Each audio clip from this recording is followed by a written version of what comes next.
Bonjour, bienvenue sur Histomed, la chaîne de l'histoire de la médecine en question, qui va s'intéresser aux sectes médicales romaines.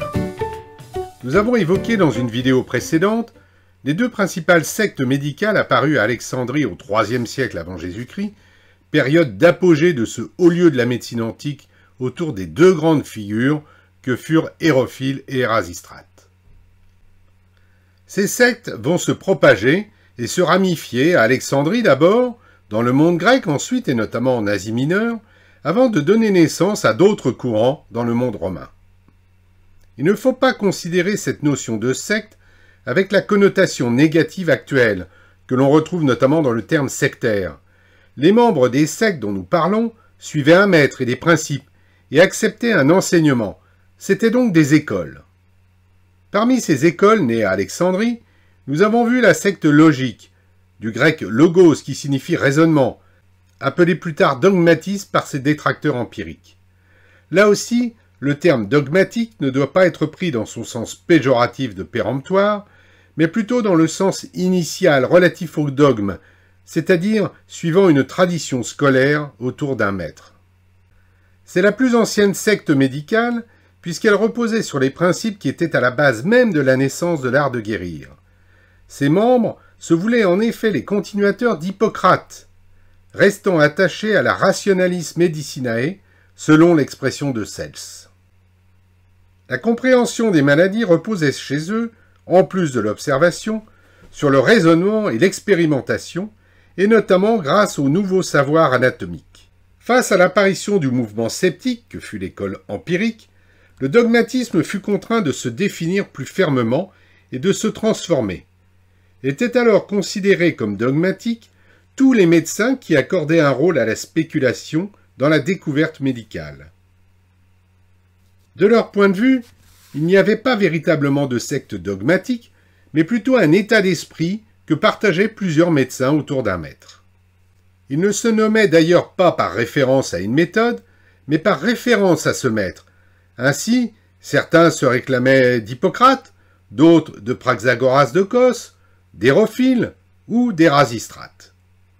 Les dogmatistes estimaient que l'art médical, en conciliant les découvertes récentes et la tradition clinique, hippocratique, devait, par l'application systématique de certains principes, découvrir les choses cachées qui échappaient au sens et atteindre ainsi la perfection. Le médecin pouvait donc connaître des causes obscures des maladies par le raisonnement appuyé sur des expériences, à l'exemple de la dissection sur des cadavres ou sur des prisonniers vivants selon Cels. Ces causes cachées s'opposaient aux causes évidentes, appréhendées cette fois par les sens et l'examen clinique, comme l'observation et la palpation. Ces causes, comme le chaud et le froid, la faim et la satiété, précédaient ou déclenchaient la maladie. Revenons donc maintenant aux dissidents, les empiriques. Comme pour la secte précédente, il ne faut pas voir dans ce terme empirique, du grec emperia, qui signifie expérience, la connotation péjorative qu'on lui attribua au Moyen-Âge, quand les empiristes qui refusaient de se plier à la médecine hippocratico-galénique, devenue spéculative, étaient assimilés aux rebouteux, aux guérisseurs ou aux marchands d'Orvietan. C'est Philinos de Cos, au IIIe siècle avant Jésus-Christ, qui créa cette secte empirique, à partir de la secte logique. Cette secte, la première à proclamer son existence, à se donner un chef, à se choisir des principes et un nom, resta longtemps un phénomène alexandrin où Philinos avait été un élève direct d'Hérophile. Influencés par la philosophie sceptique, les empiriques considéraient que la médecine n'était pas une véritable science. Pour eux, la médecine devait se borner à accumuler du savoir, issu d'observations essentiellement fortuites. Les empiriques étaient convaincus que la nature est incompréhensible et que seul ce qui est observable avait une réalité. Il était donc inutile pour eux de s'acharner à la recherche de l'invisible, d'où l'inutilité des dissections. Dans cet état d'esprit négatif, il était difficile de déterminer une doctrine. Ce qui est caché est insaisissable. Rien ne sert donc de partir dans des réflexions ou des hypothèses qui divergent d'ailleurs assez souvent. Celle-ci n'ayant pour but le plus souvent que des choix thérapeutiques, la finalité de la médecine. La médecine est tout entière dans ses symptômes, les causes de la maladie sont évidentes, le froid, la chaleur, l'alimentation, les vents, etc. À l'époque, la doctrine empirique, qui peut aussi se définir par l'absence de doctrine, était un courant philosophique autant que médical, pour lequel la connaissance devait dériver uniquement de l'expérience acquise sur le terrain. En aucun cas, il n'était donc question d'expérimentation. Cels, nous l'avons vu, définissait l'empirisme médical ainsi. Ce qui importe, ce n'est pas ce qui produit la maladie, mais ce qui la supprime. Les malades ne guérissent pas par des discours, mais par des remèdes. Seule l'expérience fondait la médecine. L'expérience individuelle par l'observation directe, soit par hasard, ou bien en répétant ou en imitant une situation. Cette expérience, exercée par soi-même, était alors appelée autopsia, terme également différent de son emploi actuel. Une deuxième forme d'expérience reposait sur l'analogie qui pouvait permettre de traiter de la même façon deux maladies qui se ressemblaient, ou, en l'absence d'une plante donnée pour un traitement, d'en utiliser une autre qui s'en rapprochait. La troisième source de l'expérience empirique était l'expérience collective, l'histoire, le recueil de ce qui avait été dit ou fait par des confrères. Le savoir se limitait donc pour les empiriques à ce qu'ils avaient vu ou à ce qu'ils avaient lu, et l'accumulation de ce savoir constituait leur expérience. Mais comme ils refusaient la spéculation et l'expérimentation, cette démarche était vouée à l'échec. Nous avons vu dans la vidéo précédente comment et pourquoi cette science médicale grecque gagna Rome, la nouvelle capitale du monde. Les principaux médecins grecs qui exercèrent s'éloignèrent tous plus ou moins de la pensée d'Hippocrate et se réclamèrent surtout d'une voie moyenne entre les dogmatiques et les empiristes d'Alexandrie, appelés courants méthodiques. Ils se réclamaient également de la secte pneumatiste, de laquelle naquit le courant éclectique, qui niait alors appartenir à une secte ou à une école, évitant ainsi les querelles qui avaient paralysé la pensée médicale à Alexandrie. Nous évoquerons enfin une dernière secte dite sans nom. Dans ces nouvelles sectes, les membres ne s'entendaient que rarement entre eux et en venaient même souvent à se critiquer, et même à critiquer leur maître ou leurs prédécesseurs. La cohésion interne était surtout renforcée par l'attaque des autres sectes. Le problème principal, à l'origine des conflits et de la constitution de ces sectes, repose d'ailleurs davantage sur la méthode d'acquisition du savoir médical, la nature de ce savoir, son origine, son but, sa transmission, que sur le choix thérapeutique qui était de toute façon assez limité, que ce soit en médecine ou en chirurgie. Pour les méthodistes, il n'était même pas nécessaire de prendre position sur la notion de maladie cachée, dont les empiristes niaient l'existence, puisque cela n'avait aucune incidence en médecine pratique. Comme les empiriques, ils n'accordaient donc aucun intérêt aux théories du pneuma et des humeurs, insistant seulement sur l'importance de l'examen clinique pour trouver ce qu'ils appelaient les phénomènes, des signes formels d'une maladie. On parlerait aujourd'hui de signes pathognomoniques. Mais, comme les dogmatiques, ils proposaient un système explicatif des maladies et suivaient un raisonnement particulier pour passer de l'observation à la thérapeutique. Asclépiade de Bithynie, dont nous avons parlé dans la vidéo précédente, fut le premier d'entre eux, même si la secte méthodiste, proprement dite, fut créée par son disciple Thémison. Asclépiade serait né en 124 et mort en 40 avant Jésus-Christ, mais ces dates sont discutées. Personnage peu sympathique, mais apprécié des grands, surnommé à son époque le prince des médecins, on a vu qu'il fut en fait en grande partie à l'origine de la migration médicale vers la capitale du monde, où l'on ne compta pas moins de 14 Asclépiades. Se nommer ainsi était surtout un argument publicitaire, comme si les médecins modernes se faisaient appeler Dr House. À mi-chemin avec le charlatanisme et la médecine, Asclépiade, critiqué par Galien, aurait même ranimé un mort en interrompant son convoi funéraire. Formé à Athènes puis à Alexandrie avant de s'installer à Rome, du temps de Pompée, vers 91 avant Jésus-Christ, Asclépiade de Bithynie sut en fait adapter avec intelligence les théories médicales grecques au pragmatisme romain. Beau parleur, plein de bon sens, ami de Cicéron, de Marc-Antoine, de Crassus, inspirateur de Lucrèce, recherché par Mithridate, il acquit vite une grande renommée malgré les critiques dont il fut la cible. Séparé des dogmatiques et des empiriques, mais aussi d'Hippocrate dont il rejetait la théorie des humeurs et le vis medicatrix naturae, il développa une théorie atomiste basée sur celle de Démocrite. Selon lui, le corps humain, comme l'ensemble du monde, était en effet formé de minuscules corps invisibles à l'œil, les oncoïs. Ces oncoïs se déplaçaient à l'intérieur de l'organisme dans des canaux, d'une existence également purement théorique, car n'ayant rien à voir avec notre système vasculaire. Le corps humain était plus ou moins poreux selon les organes. Les corpuscules circulaient donc dans ces pores, qui eux-mêmes étaient vides. C'est ce vide qui permettait le mouvement et donc le changement. La santé dépendait du flux régulier de ces corpuscules et de la perméabilité des pores.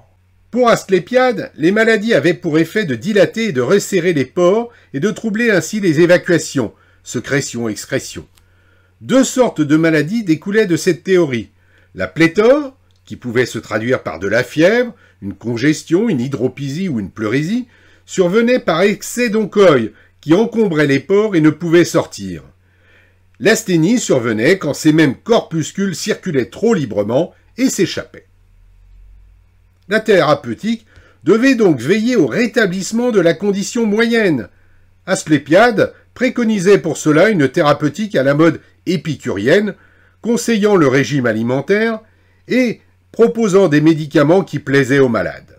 Mais tout n'était pas à jeter chez ce médecin. Il exigeait de ses élèves qu'ils soignent tuto, céléritaire et iuconde, c'est-à-dire prudemment, rapidement, aimablement, préceptes qui seront enseignés jusqu'au milieu du XXe siècle.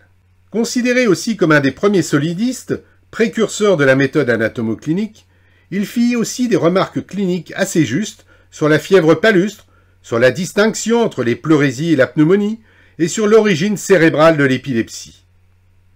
Asclépiade se vantait de ne jamais tomber malade et mourut comme de juste d'un accident.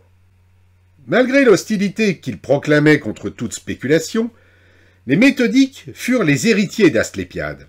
Il est en effet possible de voir un lien entre les notions d'engorgement des pores de la théorie d'Asclépiade et la notion méthodique de l'état de resserrement du corps qu'ils proposèrent. Les méthodiques élaborèrent en effet leur propre théorie basée sur 3 états physiologiques: resserré, strictus, relâché, laxus et mixte. Cette notion ramenait toute la pathologie à la striction des vaisseaux, et chaque phénomène, nous dirions aujourd'hui chaque signe clinique, était alors classé dans l'un des 3 états, ce qui orientait le traitement ou dominait la saignée.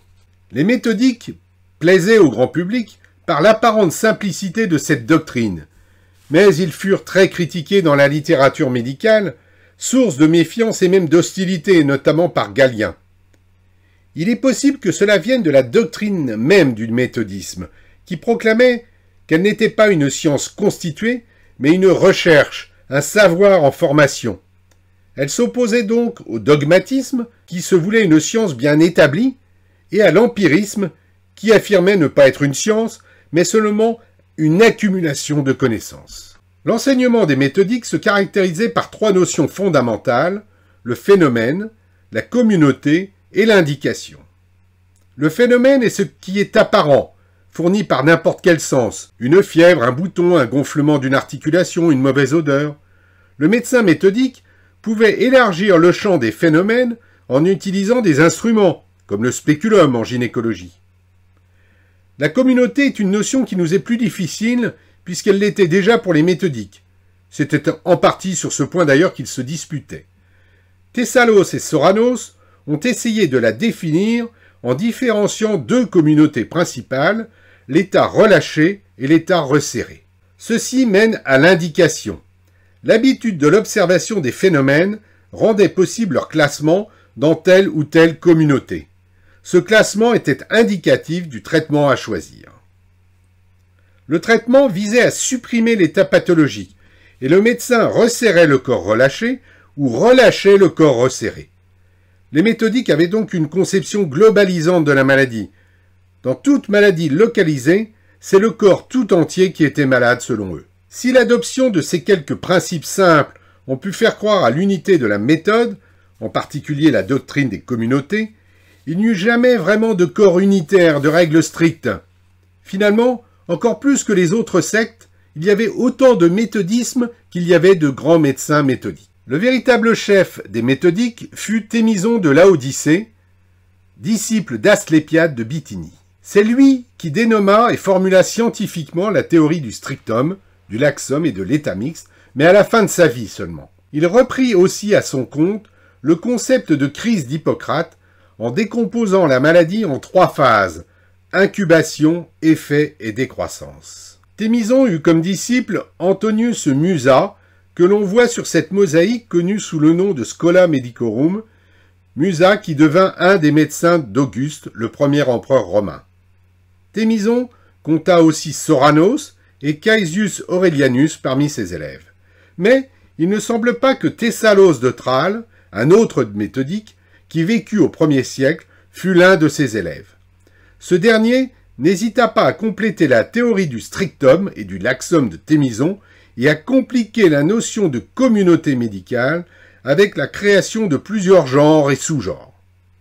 Plus charlatan que médecin, Thessalos ne laissa pas un souvenir impérissable dans l'histoire de la médecine, ni celui d'ailleurs d'un grand enseignant, puisqu'il prétendait pouvoir former un médecin en 6 mois.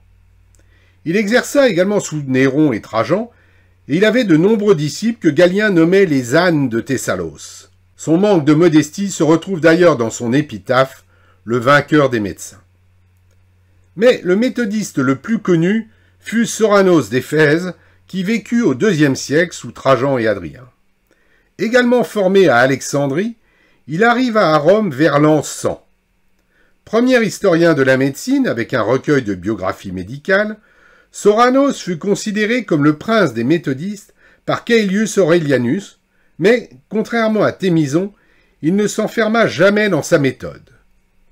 On lui doit pas moins de 30 traités médicaux qui nous sont parvenus dans leur langue grecque d'origine grâce à Caelius Aurelianus, d'autres par des écrits de Paul Légine transmis par les médecins arabes. Ceux ayant pour sujet la gynécologie et l'obstétrique ne furent découverts qu'en 1838. Après Ergoth, ils ont particulièrement été étudiés par Madame Gourevitch. Ils font preuve d'un bon sens rationnel et d'une clarté clinique étonnante. Soranos avait en effet la réputation d'être le plus grand accoucheur de l'Antiquité. Spécialiste des dystocies, des positions fœtales et des manœuvres, des accouchements sur une chaise spéciale et de la délivrance placentaire. Il pratiquait l'examen clinique du ventre par la palpation ainsi que la percussion et utilisait une sonde pour apprécier la profondeur du vagin, ainsi que le spéculum, qu'il appelait plus volontiers dioptre ou miroir, ce qui sous-entend la nécessité d'une bonne source lumineuse. Les fouilles de Pompéi, conservées au musée archéologique de Naples, ont permis de retrouver des spéculums vaginaux, bi-, tri- ou quadrivalves, et des spéculums anaux en bronze, tels que ceux que Soranos utilisa. Spécialiste de la physiologie de la puberté et de la reproduction, Soranos était hostile à l'avortement, mais proposait des tampons vaginaux spermicides pour la contraception. En pédiatrie, il insistait sur l'hygiène des nouveau-nés, avec le nettoyage des yeux et de la bouche à la naissance, et sur l'alimentation des nouveau-nés. Il soignait les troubles dentaires et les fièvres éruptives. Soranos ne cacha jamais son dédain pour l'anatomie, dont il admettait toutefois la nécessité, d'autant que ses connaissances chirurgicales étaient, paraît-il, remarquables. En bon méthodiste, il insistait sur les différences entre les maladies aiguës, liées selon lui à un resserrement, et les maladies chroniques, liées à un relâchement. La simplicité du système des méthodistes et la facilité de sa mise en pratique lui avaient fait gagner la faveur de nombreux médecins et de nombreux patients. Mais ses imperfections et ses lacunes, son matérialisme, son mépris du naturalisme très en vogue à Rome, l'abus qu'il faisait des drogues, provoqua une réaction logique et une sorte de scission avec la création de la secte pneumatiste. Heureux de se rattacher à un principe unique capable de dominer et de concilier les humoristes et les solidistes, les pneumatistes entreprirent de restaurer le principe du pneuma, ou esprit aérien, qu'on trouvait déjà dans la période hippocratique, pneuma qui circulait dans les artères et qui modifiait les solides comme les liquides. Ce pneuma jouait un rôle analogue à celui que jouera le principe vital dans le système des vitalistes modernes dont nous reparlerons, Stahl, Van Helmont et d'autres, mais également que d'autres rapprocheront de l'Esprit Saint. La secte pneumatique ne tire donc son nom ni d'une méthode, ni d'une personne, mais de cet élément constitutif du monde et du corps humain, considéré comme essentiel. Il se rattachait par conséquent au dogmatique, qui avait la prétention de rechercher les causes occultes et la nature même des phénomènes vitaux. Galien reprochera à cette secte contemporaine de l'école méthodique, qui attribue à l'action du pneuma la cause de la vie et par suite des maladies, de s'être perdue dans de vaines subtilités. Pour Sprengel, l'historien allemand dont nous avons parlé en introduction, elle a par contre rendu de grands services à la pathologie en découvrant plusieurs maladies nouvelles. Selon les pneumatistes, l'état du pneuma conçu comme une sorte d'âme universelle n'est pas visible, il faut un raisonnement pour le saisir. Dans le corps humain, il est sensible grâce au pouls, que les pneumatistes décrivent plus précisément que leurs prédécesseurs. Le novateur de cette secte est Athénée d'Athalie, en Cilicie, qui exerça à Rome au 1er siècle. S'ils reprirent à Platon cette notion de pneuma, ils prirent leur schéma anatomo-physiologique cardiocentrique à Aristote. Le sang, nettoyé dans la rate, partait du foie pour aller au cœur par les veines, tandis que le pneuma passait dans les artères avant d'être distribué en autant de pneumas, un pneuma pour la voix, un pneuma oculaire pour la vue, un pneuma auriculaire, etc. La maladie était liée à une mauvaise circulation de ces pneumas, trop ou pas assez dense, trop ou pas assez sec, et le pouls en était le témoin. Quand le pneuma s'accumulait dans les intestins, il était responsable de constipation. Dans le corps entier, il entraînait des crises d'épilepsie. S'il faisait des mouvements incessants, il était responsable de vertige. Athénée s'entoura d'un chœur de disciples, dont Agatinos de Sparte, qui chercha à concilier la doctrine de son maître avec celle de l'école empirique et de l'école méthodique, et peut ainsi être considéré comme le premier éclectique. Tous ses ouvrages ont été perdus, à l'exception de quelques fragments cités par Galien à propos du pouls et des fièvres, par Oribase sur l'usage des bains chauds et des bains froids, sur l'Élébore par Aécius. Agatinos eut par contre à son tour d'autres disciples, Hérodote, clinicien remarquable, souvent cité par Oribase, Léonidas d'Alexandrie, surtout connu comme chirurgien, et qui exerça une forte influence sur Héliodore, spécialiste des opérations délicates. Léonide d'Alexandrie, dont les ouvrages ont également été perdus, qui décrivit la filaire de Médine et recourait à la rectoscopie en proctologie. Enfin, Archigène d'Apamée, le plus illustre représentant de cette école, est même parfois considéré comme le fondateur de la secte éclectique, appelée aussi épisynthétique ou ectique. Archigène d'Apamée, également originaire d'Asie mineure, exerça à Rome du temps de Trajan. Ses œuvres ont également disparu, sauf quelques fragments rapportés par d'autres. Il fut ainsi l'auteur d'un ouvrage dont le premier livre serait intitulé « Sur le traitement des maladies chroniques » et un sur le pouls. Galien l'avait en médiocre estime, tandis qu'Oribase l'utilisa explicitement dans ses œuvres. Cultivé, il préconisait un retour à la pratique, ce qui lui permit de faire une description précise des signes de la diphtérie et de la lèpre. Il serait également le premier à avoir évoqué les 4 phases de la contraction dans les battements cardiaques et développa une sémiologie du pouls à partir de 10 caractéristiques, nombre qui sera encore augmenté par Galien. Gynécologue apprécié, Archigène utilisait également le spéculum et aurait été un des premiers à ligaturer les artères avant amputation. Beaucoup des médecins grecs de Rome se réclamèrent du courant éclectique, c'est-à-dire n'appartenant à aucune école ou secte médicale. Mais s'ils s'éloignaient des préceptes d'Hippocrate, ils se rattachèrent plus ou moins, malgré eux, aux dogmatistes d'Alexandrie ou aux pneumatistes, en suivant l'idée platonicienne du souffle vital. Les éclectiques étaient adeptes du stoïcisme, en vogue à Rome à cette époque. Cette philosophie, née en Grèce avec l'école du portique de Zénon de Citium, en -300, connut en effet une phase tardive romaine, notamment sur le plan de l'éthique, à laquelle adhéra de nombreux médecins, mais aussi d'autres personnalités, Cicéron, qui mourut stoïquement, et Marc Aurèle en furent les adeptes les plus connus. Il existe enfin un groupe de médecins plus tardifs, une secte sans nom, qui apparut à Alexandrie au IIe siècle après Jésus-Christ, et qui avait échappé aux historiens de la médecine à cause de Galien, qui lui avait enlevé toute cohérence en ne citant ses membres que par bribes. Sortis de l'oubli par Daniel Gourevitch, ils étaient incontestablement dogmatiques.